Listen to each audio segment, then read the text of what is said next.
untuk mengungkapkan isi hati orang percaya, untuk menyatakan iman dan pengharapannya, untuk menyampaikan pergumulan dan keyakinannya.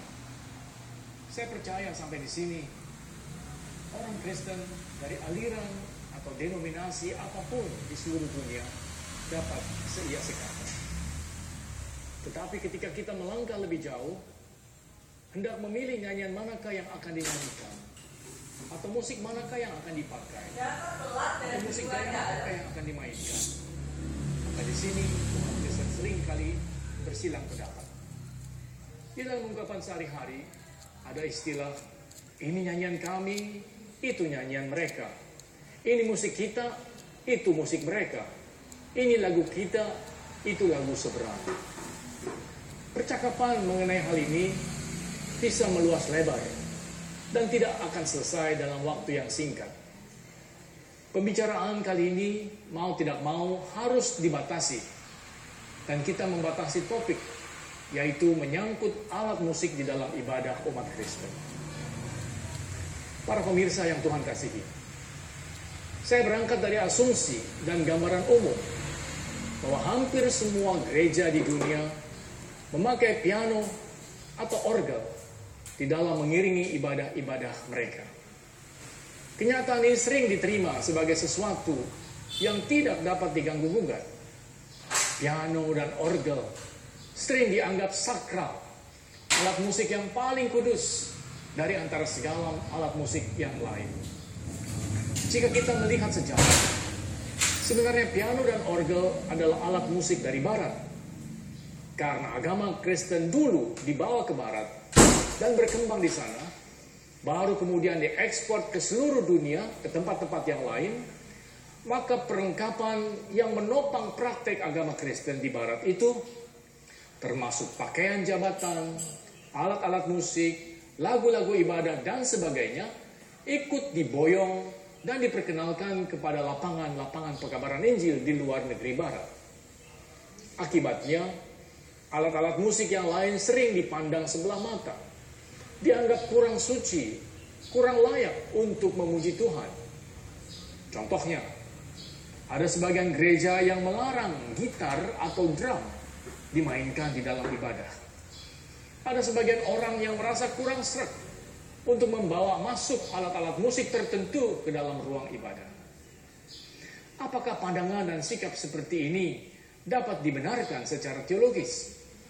Patutkah kita bersikap diskriminatif terhadap berbagai alat musik yang lain yang bukan piano atau orgel? Jika kita membaca Alkitab, khususnya kitab-kitab Mazmur, kita pasti merasa heran karena piano dan orgel tidak pernah disebut-sebut. Di dalam Mazmur 150 kita membaca demikian. Pujilah Tuhan dengan gambus dan kecapi. Pujilah Tuhan dengan tiupan sangkakala. Pujilah Dia dengan rebana dan seruling. Pujilah Dia dengan permainan kecapi. Pujilah Dia dengan ceracap yang berdenting. Pujilah Dia dengan ceracap yang berdentang. Dan seterusnya. Perhatikanlah jenis-jenis alat musik yang disebutkan oleh penulis Mazmur itu. Gambus, kecapi, rebana, seruling, dan sebagainya. Itu semua adalah alat-alat musik yang dikenal dan dimainkan oleh umat Israel pada zaman si penulis Mazmur hidup.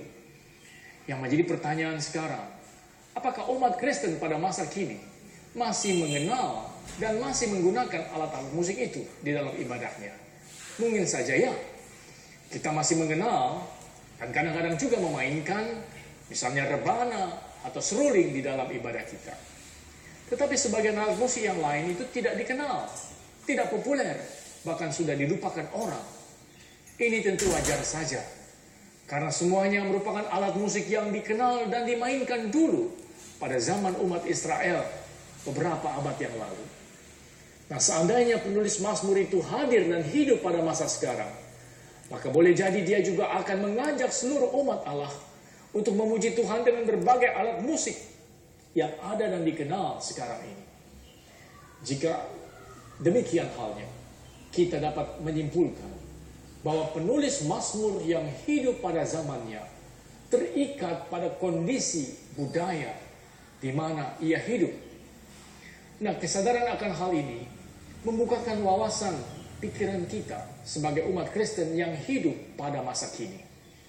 Di dalam istilah teknis teologis, ini disebut kontekstualisasi. Singkatnya, setiap teks, setiap ayat terkait dengan konteksnya. Setiap ayat Alkitab terikat pada kondisi lingkungannya, pada zamannya.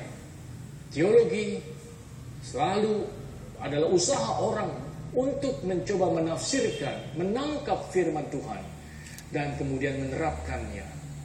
Saudara sekalian, di dalam upaya kontekstualisasi di Indonesia, kita perlu menangkap pesan firman Tuhan yang telah disampaikan pada zaman dulu, lalu berusaha untuk memahami dan menjalankannya di dalam keadaan masa kini. Nah, di dalam kaitannya dengan alat musik, maka berarti bukan hanya piano atau orgel saja yang layak dipakai mengiringi ibadah umat. Setiap bangsa, setiap budaya mengenal dan memiliki alat musik yang khas masing-masing. Setiap alat musik yang dipakai untuk memuji Tuhan dapat dipakai asalkan dimainkan dengan benar. Para pemirsa yang Tuhan kasihi, Indonesia terdiri dari banyak suku bangsa dengan budaya yang sangat kaya. Di Maluku misalnya ada tifa, alat musik yang dipukul. Di Timor ada sasando, alat musik yang berdawai dan dipetik. Di Tapanuli ada kecapi, ada serunai yang ditiup.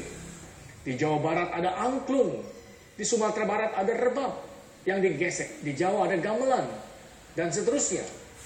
Saudara sekalian, negeri kita sungguh sangat kaya dengan berbagai budaya dan alat-alat musik yang sangat khas.